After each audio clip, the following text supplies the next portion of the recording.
Gikalipay sa mga residente sa Upper Atcharon, Barangay Kalumpang Jensen ang gitukod nga proyektong kanal sa ilahang lugar. Sumala nilang di og yaser, dugay na nga problema sa lugar ang baradong kanal asa matambak ang hugaw sa tubig nga ginapuy-an sa mga lamok. Apan sa karon, nakita nila nga adunay gihimong aksyon ang Barangay Kalumpang Council. Okay na siya kasi recently kasi yung mga tubig talaga problema dito eh.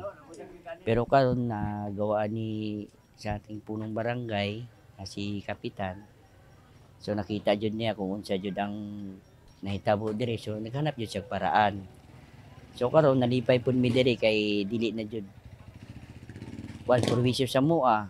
Okay, pasalamat kami kay Kapitan o sa ato mga kagawad kay mahuman na ato ang dalan.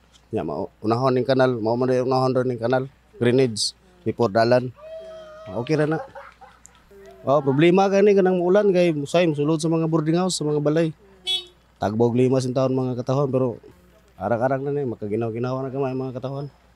Kahibaluan, ang maong proyekto adunay gahin nga 3 milyon pesos gikan sa LGU Jensen ug sumpay matud pa kini sa gina-construct nga dalan sa Purok Lower Atcharon nga kasamtangan pang ginaayo sa mga kontraktor. Sa dito gyapon sa new association from along National Highway going to dito gyapon is 3 million ba to drainage ba to. May isa po ang problema na kanang sa drainage. Nangayon na punta gisulod na to sa top priority projects sa atong barangay. So kanada continuation po ang ato mga improvements pagahimon.